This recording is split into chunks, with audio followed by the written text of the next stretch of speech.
নমস্কার বন্ধুরা, আমি বিশ্বজিৎ আর আপনারা দেখছেন আমাদের YouTube channel Nifty prediction for tomorrow. মোটামুটি খবর শুনেইছেন এবং গতকালকের ভিডিওতেও আপনাদের সাথে ব্যাখ্যা করেছিলাম। ইন্টারন্যাশনালি কিন্তু একটা প্রেসার থাকে। এই ক্ষেত্রে আমাদের কিন্তু উচিত ইকোনমিটাকে কমসে কম চায়নার ইকোনমির সঙ্গে বরাবরই বা ওর থেকেও টপকে যাওয়া, এর দিকেই ফোকাস করা।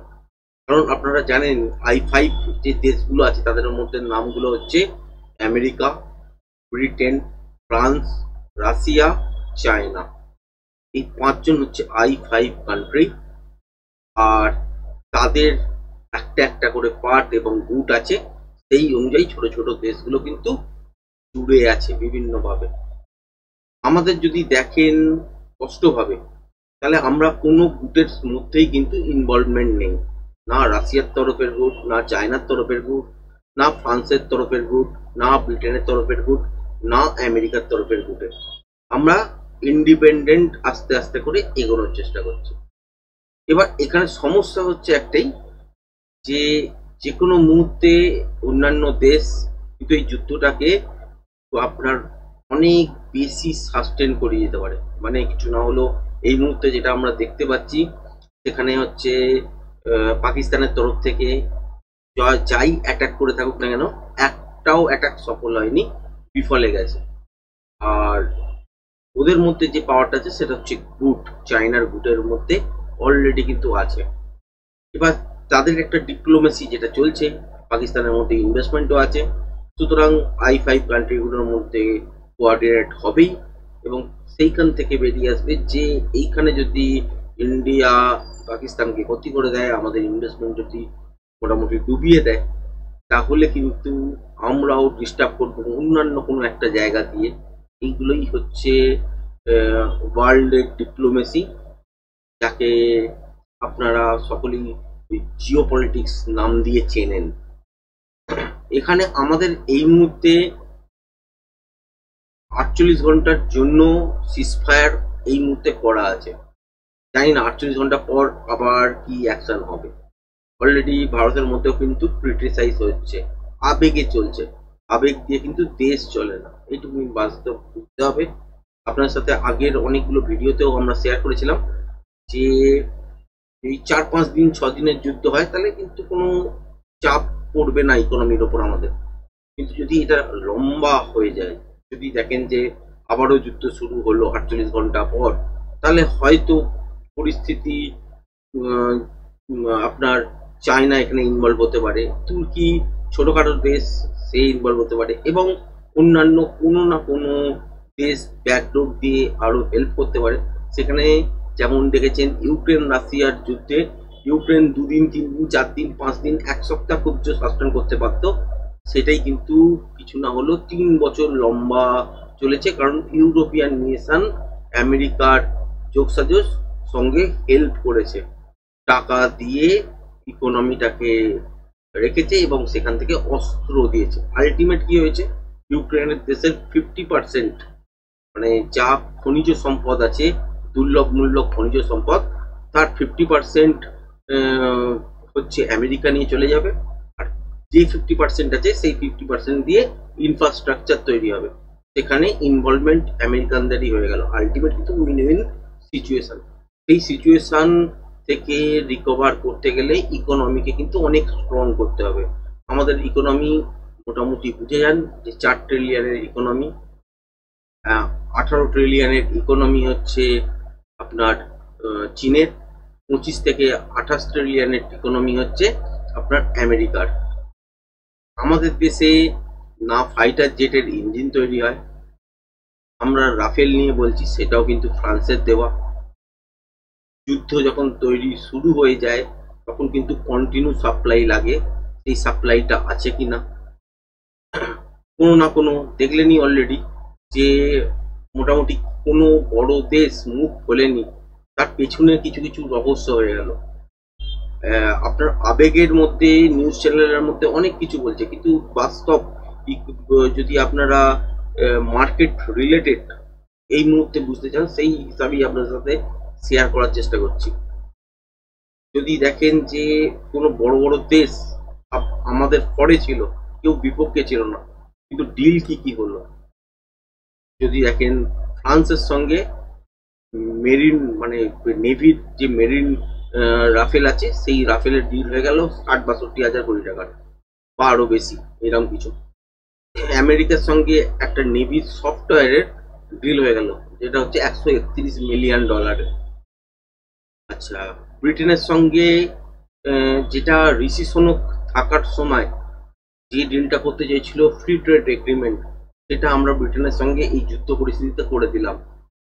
সেখান থেকে আমরা এই 4 দিনের উইন্ডো পেলাম। সেই জন্যই প্রধানমন্ত্রী বলেছিলেন যে আমাদের হাতে সময় কম, লক্ষ্য অনেক বড়। এই ওয়ার্ডটা এখন অ্যাপ্রোপ্রিয়েট বসছে। তো সময় ওই 4 দিনের উইন্ডোর জন্য এত কিছু খরচা, আশা করি বুঝতে পেরেছেন। এরপর হচ্ছে যুদ্ধের খরচাটা আলাদা।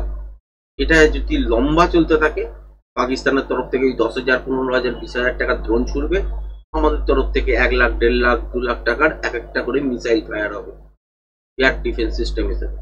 এবং ওদের দেশে যেগুলো ব্রহ্মোস বলুন বা পিনাকা বলুন, সেগুলোর কস্ট অনেক বেশি, হাই, 25 লাখ, 30 লাখ বা আরো বেশি, এরকম কিছু কিছু কস্টিংই পড়ে। তো সেই জায়গাগুলো যদি দেখেন তাহলে বুঝতে পারছেন যুদ্ধের খরচা প্রচুর। সেই খরচার ভার হইতে কি পারবো? এবং আস্তে আস্তে করে আমাদের ইকোনমি কিন্তু গ্রো করছে। বিভিন্ন কোম্পানি, বিদেশি কোম্পানি, সেগুলো হচ্ছে আপনার চায়না থেকে ইন্ডিয়াতে আসার চেষ্টা করছে। তো সেই সুযোগে যদি চায়না এই যুদ্ধটা কন্টিনিউ রাখতে চায়, তাহলে আলটিমেট কিন্তু একদিকে ব্যাকডোর দিয়ে সাপোর্ট করবে হচ্ছে পাকিস্তানকে, আর দ্বিতীয় জায়গা দিয়ে দেখবেন যে কোনো ইনভেস্টমেন্ট আসা বন্ধ হয়ে যাবে নতুন করে। আর যে ইনভেস্টমেন্টগুলো আছে, যদি কোনো রকম ডিস্টার্ব ফিল করে, তারাও চলে যাবার চেষ্টা করবে। সুতরাং ইকোনমিটাকে কিন্তু স্ট্রং করতে হবে, এটাই কিন্তু সব থেকে বড় লক্ষ্য, এটাই হওয়া উচিত। কারণ দেখেছেন যে চায়না কিন্তু কোনো যুদ্ধ লড়ে না, কিন্তু কিছু কিছু দেশ তৈরি করে রেখে দিয়েছে, তাদের মাধ্যমে মেসেজ পাস করে। যেমন আপনার নর্থ কোরিয়া, তো সেটাকে আপনাকে দেখেছেন যে অলরেডি চায়নার ফেভারে কথা বলে। চায়না যেগুলো যেগুলো বলতে চায়, সেগুলো হচ্ছে কিন্তু north Korea direct mouth piece হিসাবে কাজ করে। অলরেডি দেখতে পাচ্ছেন যে আরাকান আর্মির প্রতিও প্রভাব কিন্তু আছে চায়না। পাকিস্তানকে পুরোপুরি কন্ট্রোলে চালায় হচ্ছে চায়না। তো এখানে আরো আরো অনেক গ্রুপ আছে যেখানে যেখানে ফান্ডিং করে। আমরাও কিন্তু এই রকম কিছু যদি করতে পারি বিভিন্ন দেশের মধ্যে, তাহলে আমাদের মাউথ পিস হিসাবে এরাই কিন্তু কাজ করবে আগামী দিনে। যেটা দেখতে পারেন আফগানিস্তান, যেটা দেখতে পারেন বালুচিস্তান, যেটা দেখতে পারেন অন্য কোনো জায়গায়। তো এইরকম করে হতে পারে। তার জন্য কিন্তু ইকোনমি স্ট্রং দরকার, এটাই কিন্তু লক্ষ্য হওয়া উচিত। আবেগের বসে টুইটারে লাস্ট 1-2 দিন ধরে ঝড় হয়ে গেছে যে আমরা পাকিস্তানকে মিটিয়ে দিতে পারতাম, এ করতাম, কেন হলো না? 1971 সালে ইন্দিরা গান্ধীর সময় তো দুভাগ হয়েছিল, তখন সিচুয়েশন আলাদা ছিল। তখন চায়না এত প্রভাবশালী ছিল না। এখন বুঝতে হবে চায়না কিন্তু প্রভাবশালী, অনেক বেশি প্রভাবশালী। সুতরাং জায়গাগুলো বুঝেই কিন্তু ডিসিশন নিতে হয়। এবং এই 48 ঘন্টা সিজফায়ারের যেটা মনে হচ্ছে, সেটা একবার সিজফায়ার হয়ে যাওয়ার পর দ্বিতীয়বার করে নর্মালি খোলার কোনো রাস্তা থাকে না। এখানে যদি কিছু কিছু জায়গা ব্লক করে রেখে দিয়েছে অলরেডি ইন্ডিয়ান গভর্নমেন্ট, যেটা হয়তো টেবিলে সেট হওয়ার চেষ্টা করবে। তার মধ্যে একটা হচ্ছে আপনার সিন্ধু, সেখানে যদি সিন্ধুর জল ছাড়ার এগেনস্টে যদি পিওকে দাবি করা যায় বা সেটাকে যদি নেওয়া যায়, সেইখানে এই কূটনৈতিক চালে হয়তো যে জিনিসগুলো ঘটবে সেইটা অনুযায়ী আমরা কিন্তু দেখতে পারি। আর যদি সেটাও না হয়, আলটিমেট কিন্তু এই জায়গাটায় ডিপ্লোমেসি বলুন বা যাই বলুন, সেটা কিন্তু হিসাব মতো ফেল করে গেল। এবার কি হবে অ্যাকচুয়াল 48 ঘন্টা পরেই কিন্তু বুঝতে পারবেন। কোনো একটা সূত্র ধরে বা কোনো একটা জিনিস ধরে যে পয়েন্টগুলো বার করা যায়, সেগুলো হচ্ছে আন্তর্জাতিক কূটনৈতিক সম্পর্ক। কিন্তু অনেক পয়েন্ট হয়তো আমরা জানি না, আবার অনেক পয়েন্ট হয়তো আস্তে আস্তে করে দিনের পর দিন খুলে আসবে, সেগুলো নিয়ে হয়তো যুদ্ধ শুরু হলেও হতে পারে, সেটা গভর্নমেন্টের ডিসিশন। কিন্তু মোটামুটি যেটুকুনি দেখা আছে যে একবার সিজফায়ার হয়ে গেলে নর্মালি কিন্তু সেই সিজফায়ারটা ওপেন হতে চায় না, আবার ডিপ্লোমেসির মাধ্যমে সিজফায়ারটাকে বাড়িয়ে দেওয়া হয় বা ডিপ্লোমেসির মাধ্যমে ওটাকে গুরুত্বটাকে কমিয়ে দেওয়া হয় আস্তে আস্তে। তো যে যুদ্ধটা লোকে দেখছিল যে যুদ্ধ লেগে গেছে যুদ্ধ লেগে গেছে, রিয়েল যদি দেখেন তাহলে যুদ্ধ কিন্তু এখনো শুরু হয়নি। যুদ্ধ শুরু হওয়ার আগে যে স্টেপগুলো থাকে সেই স্টেপগুলোই কিন্তু চলছিল। আশা করি বুঝতে পারছেন। তার মধ্যে হচ্ছে এই থার্ড স্টেট যেটা ছিল সেটা হচ্ছে এই বিমান ঘাঁটিগুলো, যেগুলো পাকিস্তানের মধ্যে ছিল 8-9খানা, সেগুলোকে ডিস্ট্রয় করার চেষ্টা করেছে। 3খানা 4খানাতে কমপ্লিট ডিস্ট্রয় হয়েছে, যেখানে র্যাডার লাগানো ছিল। তো বাদ বাকি যেগুলো আছে সেগুলোতে ডিস্ট্রয় হয়েছে।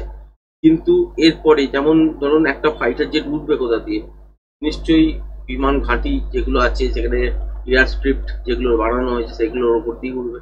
সেগুলোই যদি কমান্ড কন্ট্রোল সব যদি ডিস্ট্রয় হয়ে যায়, তাহলে ফাইটার জেট অলরেডি কিন্তু দাঁড়িয়েই থাকবে এখানে, কিন্তু আর ওপরের দিকের জন্য ওঠার জন্য যে রানওয়ে দরকার সেই রানওয়ে কিন্তু পাবে না।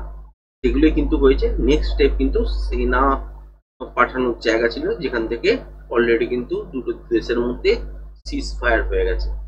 তো এই জায়গাগুলো কিন্তু ইকোনমিক্যালি বুঝতে হবে। মিডিয়ায় অনেক আবেগের সঙ্গে কথা বলবে, অনেক লোক আসবে নতুন নতুন, এক কথা আজকে বলবে যে কমপ্লিট ওয়ার হবে একদম,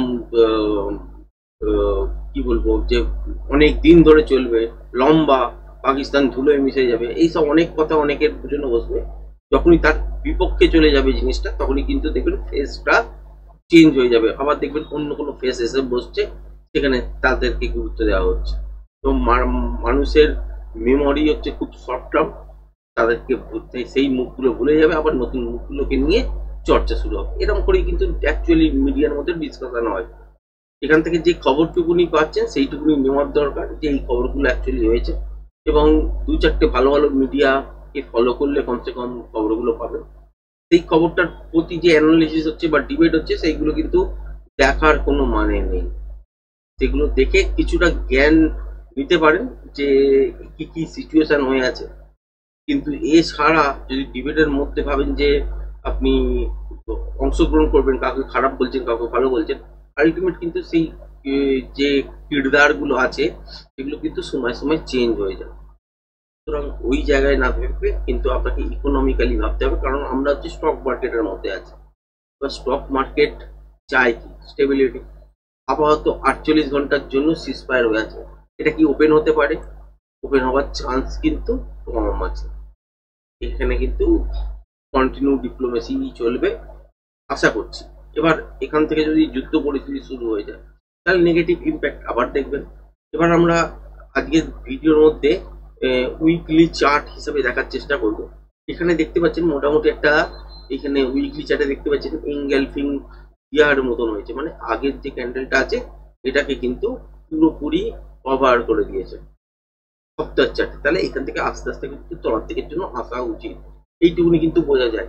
কিন্তু সবসময় ক্যান্ডেল স্টিক হিসাবে কিন্তু এইগুলো পারফরমেন্স দেয় না।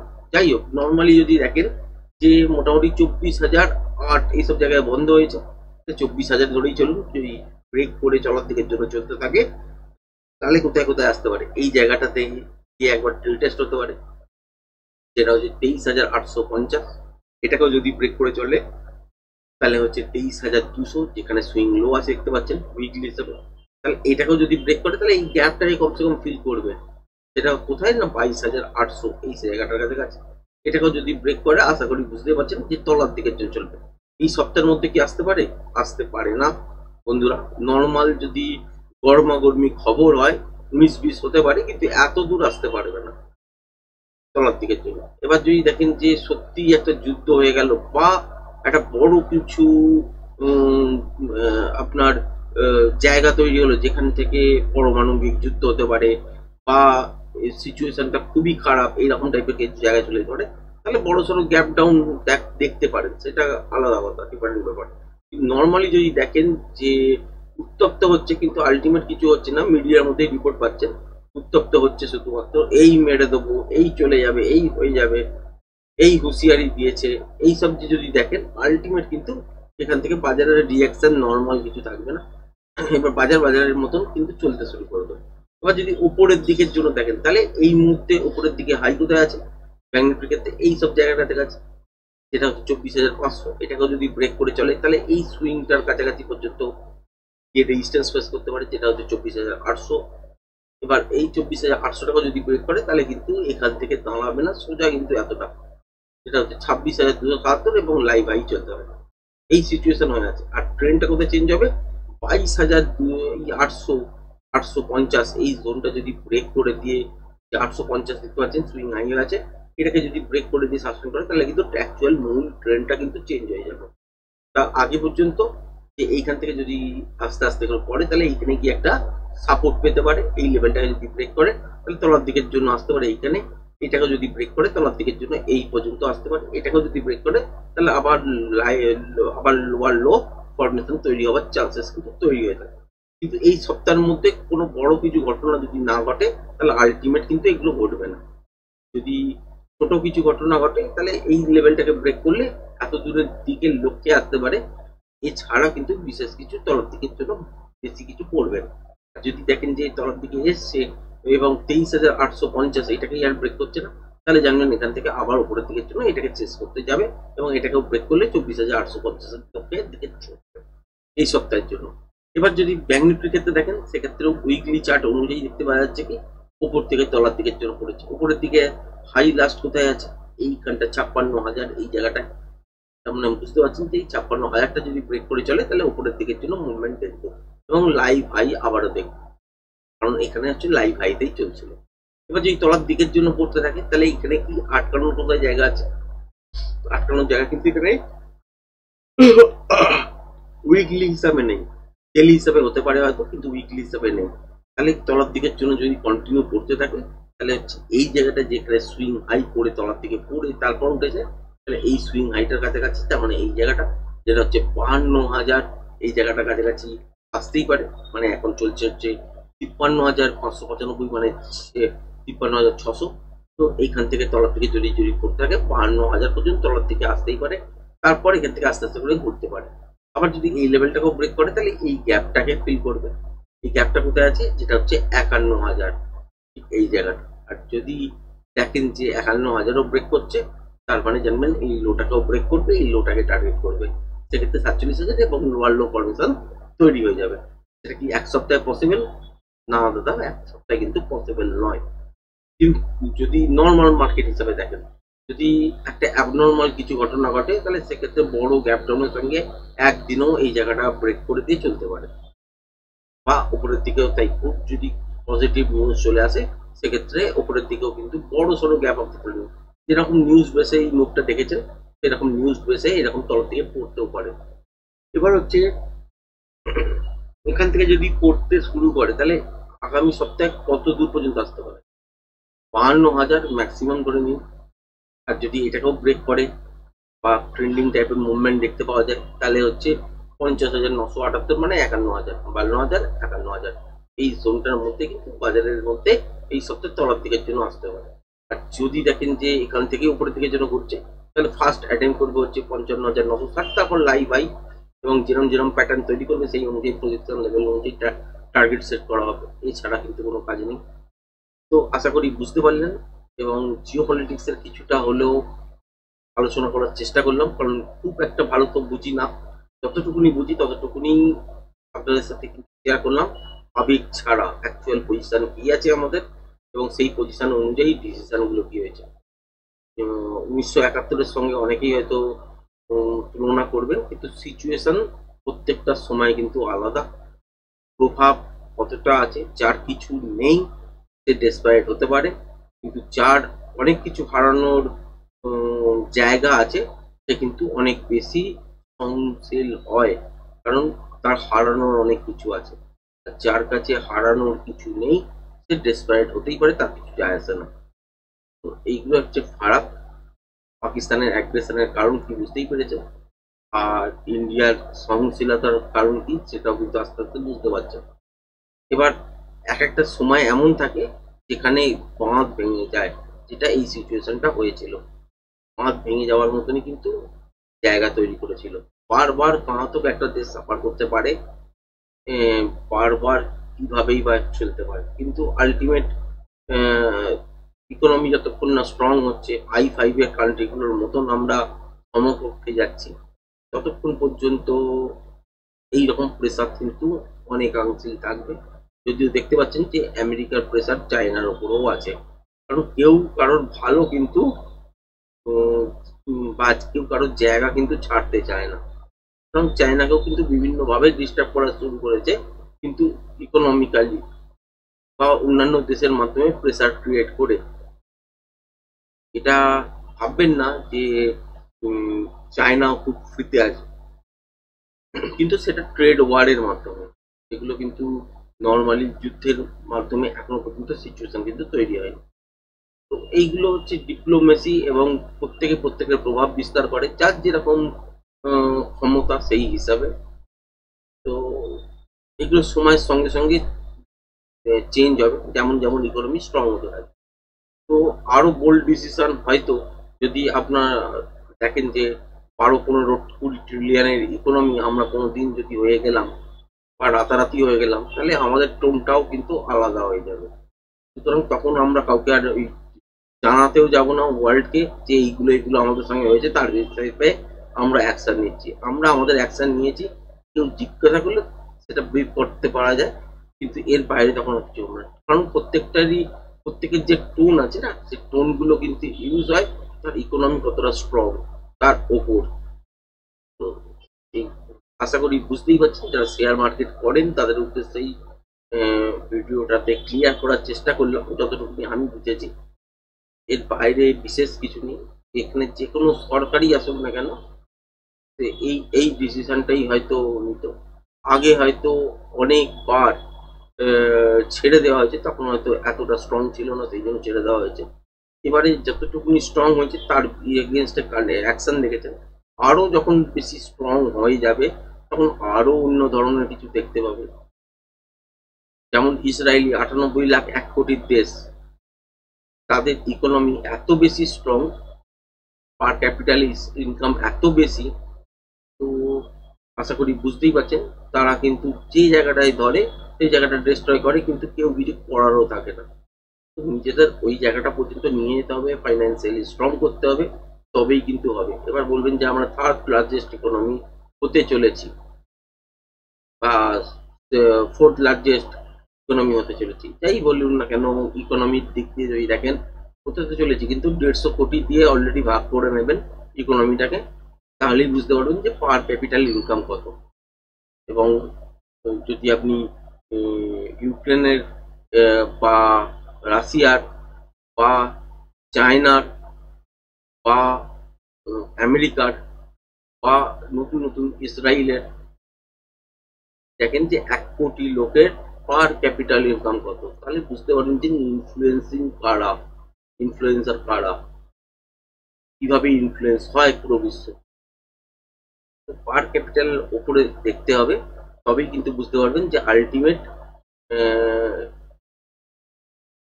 একটা সিন্দুরের দাম কত হতে পারে। এটা কিন্তু খুবই বড় স্টেটমেন্ট, কিন্তু আলটিমেট এটা বোঝার চেষ্টা করুন যে মানুষের লাইফ, এই যে ইসরায়েলিরা দেখবেন যে ওই ফিলিস্তিনদের ছাড়ছে, একজনের এগেনস্টে হয়তো 30 জন, তার মানে একটা প্রাণের, ইসরায়েলের প্রাণের দাম 30 জনের ওই ফিলিস্তিনের সমান, বা 300 জনের ফিলিস্তিনের সমান। তাহলে কি কস্ট, বুঝতে পারছেন যে কস্ট আপনি আপনার মতন করে ধরবেন।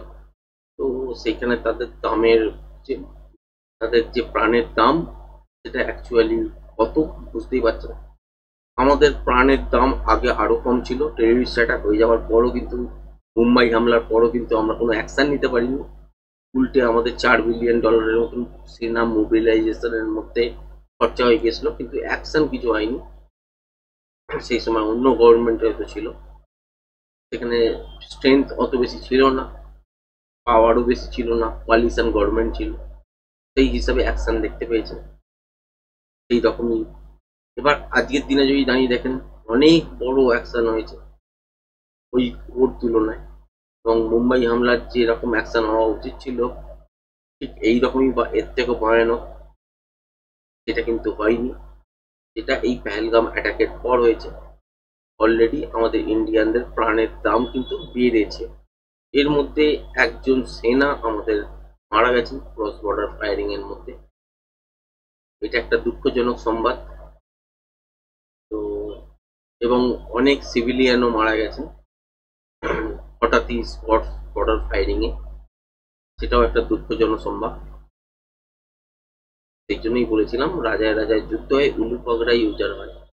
সাধারণ মানুষ যুদ্ধের পক্ষে থাকে না, শান্তি চায় এই থাকে, কিন্তু এমন কিছু ডিস্টার্ব এলিমেন্টস থাকে যারা বারবার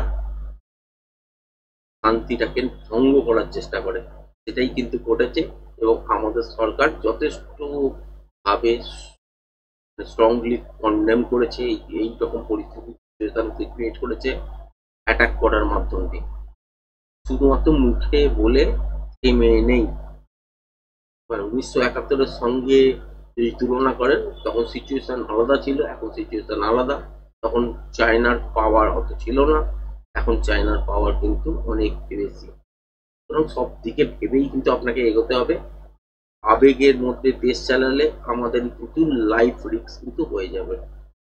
এই জন্য জানি না আগামী দিনে কি ডিসিশন হবে, যা ডিসিশনই হবে না কেন সেটা দেশবাসী হিসাবে মানতে আমরা বাধ্য এবং পুরোপুরি সমর্থন আমরা করব।